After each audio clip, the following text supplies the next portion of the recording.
আসসালামু আলাইকুম। আশা করি আপনারা ভালো আছেন। রাজনীতির খবরের বাইরে আপনাদের সাথে একটা খবর শেয়ার করি।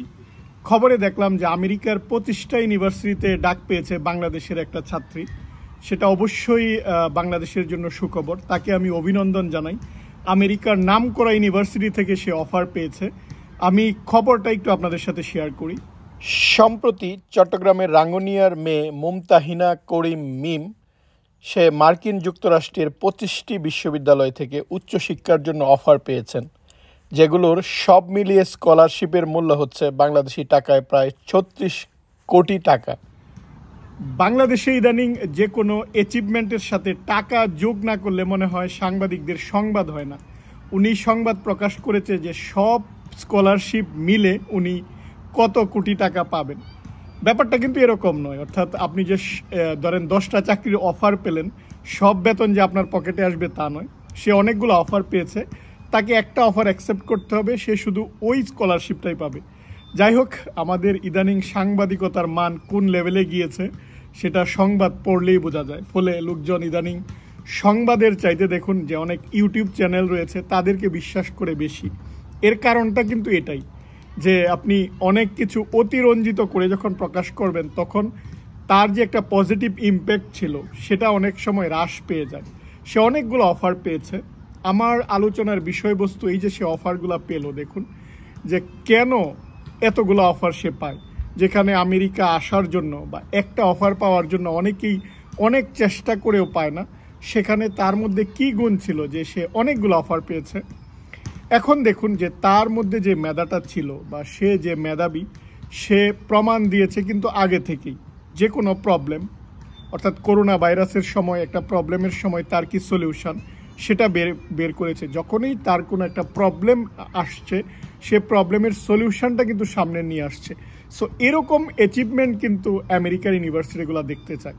আপনার যে শুধুমাত্র একটা রেজাল্ট, আপনি একটা ভালো রেজাল্ট করেছেন বা যারা পিএইচডি করতে আসবেন অনেকগুলো পাবলিকেশান নিয়ে আসছেন, এরকম না যে আপনার প্রবলেম সলভিং ক্যাপাসিটি কেমন, বা যখন কোনো প্রবলেম দেখেন তখন আপনি প্রবলেমটার কিভাবে আপনি এই প্রবলেমের সময় আপনি রিয়েক্ট করেন।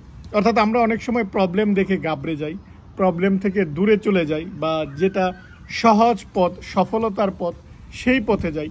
কিন্তু যখন কোনো প্রবলেম হয় ওই প্রবলেমের মধ্যে সলিউশন খোঁজা বা প্রবলেমটাকে পজিটিভলি নেওয়া, এই গুণটা যদি আপনার মধ্যে থাকে, আপনার অতীতে যদি এরকম কোনো কাজের বা সেই কাজটা ছোটোখাটো হোক, সেটা স্কুল লেভেলে হোক, কলেজ লেভেলে হোক, আপনার চিন্তা ভাবনা যদি এরকম হয়, সেটা অবশ্যই ইউনিভার্সিটিগুলোকে আকৃষ্ট করে।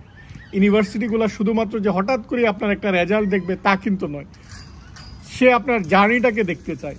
যখন ইউনিভার্সিটি অ্যাডমিশনটা আপনি নিতে আসবেন আমেরিকান ইউনিভার্সিটিগুলোতে, তখন কিন্তু এসওপি লিখতে হয়, সেই সাথে কিন্তু আপনার পার্সোনাল একটা স্টেটমেন্ট লিখতে হয়, যা আপনার সম্পর্কে লিখতে হয়। ওই পার্সোনাল স্টেটমেন্টটা পড়া অবস্থায় কিন্তু অনেকে বুঝে ফেলে যে আপনি পার্সোনাল স্টেটমেন্টটা কিভাবে লিখছেন বা আপনার অ্যাচিভমেন্টগুলো কী। অনেকেই দেখা যায় সে তার জীবনের স্টোরি বলে। আপনার জীবনের গল্প শোনার জন্য কিন্তু কেউ এখানে বসেনি। আপনাকে দেখতে হবে যে আপনি ক্রিটিক্যালি কিভাবে ওখানে থিঙ্ক করছেন, আপনি আপনার মধ্যে প্রবলেম সলভিং ক্যাপাসিটি রয়েছে কিনা, আপনার মধ্যে ক্রস ফাংশনাল টিমের মধ্যে যে একটা কাজ করার যে ক্ষমতা সেটা আপনার মধ্যে রয়েছে কিনা। অর্থাৎ কিছু জিনিসগুলো তারা দেখে। এর মধ্যে এটাও একটা যে আপনি প্রোঅ্যাক্টিভ কিনা, কোনো একটা কাজ, কোনো একটা প্রবলেম যখন আসছে সমাজে, সেটা আপনি প্রোঅ্যাক্টিভলি চিন্তা করেন কিনা। সো এই গুণগুলা যদি আপনার অতীতের কোনো কাজের মধ্যে প্রকাশ পায়, সেটা স্কুল লেভেলে হোক, সেটা ইন্টারমিডিয়েট লেভেলে হোক, এটা যদি আপনার প্রকাশ পায়, তাহলে এই স্কলারশিপগুলো পাওয়া ইজি হয়। কারণ স্কলারশিপগুলো এরকম মেধাবীদেরকেই দিতে চায় যে মেধাবীরা প্রবলেমের সলিউশন নিয়ে আসে সমাজে। যেমন ধরুন, আপনারা অনেকেই হয়তো জানেন কিনা জানি না, বাংলাদেশে একাডেমি অফ সায়েন্স রয়েছে। বাংলাদেশে কিন্তু যেই বাংলাদেশে বিজ্ঞান গবেষণা সংস্থা যেগুলো রয়েছে, তারা কিন্তু অনেক রকমের স্কলারশিপ দেয়। সেই স্কলারশিপগুলা, অর্থাৎ আপনাকে অনেকেই কিন্তু স্কলারশিপগুলোতে অ্যাপ্লাই করে না, বা স্কলারশিপগুলোতে কীভাবে অ্যাপ্লাই করতে হয় জানে না। আমি যখন ইন্টারমিডিয়েটে ছিলাম, আমি সেই স্কলারশিপে অ্যাপ্লাই করেছিলাম। তারা আমাকে মাসে তখন 400 টাকা করে দিত। ওই সময় মাসে 400 টাকা পাওয়া মানে হিউজ। আপনি ইন্টারমিডিয়েটে পড়েন, ইন্টারমিডিয়েটের একটা স্টুডেন্ট, আমি কিশোরগঞ্জ থেকে দেখুন এই স্কলারশিপটা আমি পাচ্ছি। আমি জাস্ট আপনাদেরকে এটা বলার জন্য বললাম, এই যে প্রাইমারি স্কলারশিপ, তারপর আপনার অষ্টম শ্রেণীর স্কলারশিপ, বা আমাদের এই যে বিজ্ঞান মেলাতে অংশগ্রহণ করা বা বিজ্ঞান মেলায় কোনো একটা ছোটোখাটো প্রজেক্ট নিয়ে যাওয়া, এই জিনিসগুলো কিন্তু ছোট করে দেখার কিছু না। এই জিনিসগুলো হচ্ছে কি যে আপনি অংশগ্রহণ করছেন, এই জিনিসগুলো অনেক সময় স্কলারশিপে কিন্তু পজিটিভ ইম্প্যাক্ট ফেলে। অনেক সময় আমরা দেখুন যে ব্লাড ডোনার যে অর্গানাইজেশন, এদের সাথে যুক্ত থাকি, আমরা ব্লাড ডোনেশন করি, তারপর অনেকেই রোটারি ক্লাবের সাথে যুক্ত থাকে। এই যে ক্লাব অ্যাক্টিভিটিসগুলো, এই জিনিসগুলোও কিন্তু আপনার পজিটিভ ইম্প্যাক্ট ফেলে। ফলে শুধুমাত্র রেজাল্ট দিয়ে যে আপনার এখানে ভালো স্কলারশিপ পাওয়া যায় তা কিন্তু নয়। রেজাল্টের পাশাপাশি আপনার এই জিনিসগুলা, যে জিনিসগুলা বললাম, যে আপনার ক্রস ফাংশনাল টিমের সাথে কাজ করা, সোশ্যাল অ্যাক্টিভিটিস করা, বা প্রবলেম সলভিং ক্যাপাসিটি, এই জিনিসগুলো যদি আপনি প্রুভ করতে পারেন, তাহলে এই যে এই মানের স্কলারশিপগুলো, যে স্কলারশিপগুলো হয়তো অল্প কয়েকজনকে দেয়া হয় বা সারা পৃথিবী থেকে মেধাবীদেরকে এখানে নিয়ে আসা হয়, সেই স্কলারশিপে আপনি আসতে পারবেন, আমেরিকায় এসে পড়তে পারবেন, আপনার কোনো খরচ লাগবে না।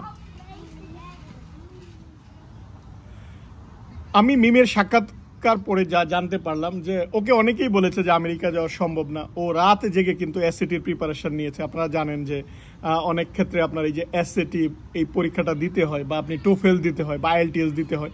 এগুলা হচ্ছে যে স্টুডেন্টদেরকে কিন্তু এইটা বেসিক রিকোয়ারমেন্ট অ্যাডমিশনের জন্য বা স্কলারশিপ পাওয়ার জন্য।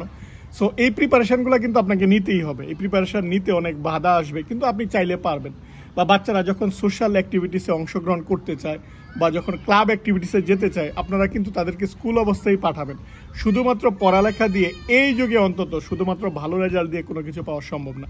কারণ এত দ্রুত চেঞ্জ হচ্ছে, এত দ্রুত নতুন নতুন টেকনোলজি আসতেছে, সেটা আপনি যদি 2 বছর 3 বছর এর সাথে না থাকেন, কন্টিনিউয়াস নিজেকে আপগ্রেড না রাখেন, তাহলে আপনার সম্ভব না। আমাদের দেশের সিলেবাস তো সে অনুযায়ী আপডেটেড হয় না, সেটা ইউনিভার্সিটির সিলেবাসও কিন্তু আমাদের ব্যাকডেটেড। ফলে যারা নিজে থেকে আপডেটেড হয়, নিজে থেকে অনেক কিছু শিখে, সেটা বাইরের ইউনিভার্সিটির সাথে কোলাবোরেশনে বা বাইরের যারা এই জিনিসগুলো নিয়ে কথা বলে তাদের কথা শোনার মাধ্যমে, যারা রিসেন্ট কী নিয়ে কাজ হচ্ছে সেই নিয়ে যারা ভাবে, বা এটা নিয়ে যারা কোনো একটা প্রবলেম সলভ করে বা কোনো একটা প্রপোজাল তৈরি করে, তাদের জন্য কিন্তু স্কলারশিপ পাওয়াটা ইজি হয়। অর্থাৎ আমি মোট কথা আপনাদেরকে বলতে চাচ্ছি যে মিমের মাধ্যমে আপনারা যেন উৎসাহ পান, যারা আমেরিকায় পড়তে আসতে চান, যারা গবেষক হতে চান, যে তার মধ্যে কি গুণাবলীগুলো ছিল যেই কারণে সে এতগুলো ইউনিভার্সিটি থেকে অফার পেয়েছে। আপনার এতগুলো ইউনিভার্সিটি থেকে অফার পাওয়া দরকার নেই, আপনার একটা ইউনিভার্সিটি থেকে অফার পাওয়া দরকার এবং আপনার স্কলারশিপে আসা দরকার। মেইন যে জিনিসটা দরকার, যে পিএইচডিতে অনেকেই হয়তো স্কলারশিপ পায়, ফুল ফান্ড না পেলেও তারা টিএশিপ পায়, টিচিং অ্যাসিস্ট্যান্টশিপ পায়, কিন্তু মাস্টার্সে স্কলারশিপ পাওয়া কঠিন, অনার্সে তো আরও কঠিন। তাহলে আপনারা যদি এই যে অনার্সে আসতে চান, তাহলে আপনার যদি এই গুণাবলীগুলো থাকে, তাহলে আপনি ইজিলি অনার্স করার জন্য আমেরিকায় স্কলারশিপ সহ আসতে পারবেন। আর অনার্স করার জন্য যদি আসতে না পারেন, তাহলে অবশ্যই মাস্টার্সে আসতে পারবেন, আর মাস্টার্স না হলে পিএইচডি। সো অপশান কিন্তু আপনার থাকবেই। তাই আমাদের কাজ হচ্ছে যে তৈরি করা যে রিকোয়ারমেন্টগুলো কী কী। আপনি যদি সত্যি সত্যি আমেরিকা আসতে চান, স্কলারশিপে আসতে চান, যারা স্কলারশিপে আসে আমেরিকায়, যারা স্কলারশিপে আসছে তাদের মধ্যে কী যোগ্যতা ছিল, সেই যোগ্যতাগুলো সম্পর্কে স্টাডি করা এবং নিজেকে যোগ্য করে গড়ে তোলা। আমাদের সমাজে নেগেটিভ কথা থাকবেই, লোকজন বলবেই তোমার দ্বারা হবে না, তুমি পারবা না, আমেরিকা যেতে পারবা না, আমেরিকার স্কলারশিপ পেলেও ভিসা পাবা না, ভিসা পেলেও ওখানে গিয়ে পড়তে পারবা না, এগুলো থাকবেই। এর মধ্য থেকেই কিন্তু আমাদের এগিয়ে যেতে হবে। তাই আমি আবারও মিমকে অভিনন্দন জানাচ্ছি, এটা অবশ্যই একটা বিশাল সফলতা, এবং মিমের এই সফলতা দেখে বাংলাদেশ থেকে আরও অনেক বেশি ছাত্রছাত্রী আমেরিকা আসুক সেই কামনা করি। আর অবশ্যই যদি আপনাদের কারো আমার পরামর্শের প্রয়োজন হয়, ইমেল করবেন, আমি উত্তর দেওয়ার চেষ্টা করব। আজ এ পর্যন্তই, আপনারা ভালো থাকবেন, আল্লাহ হাফেজ।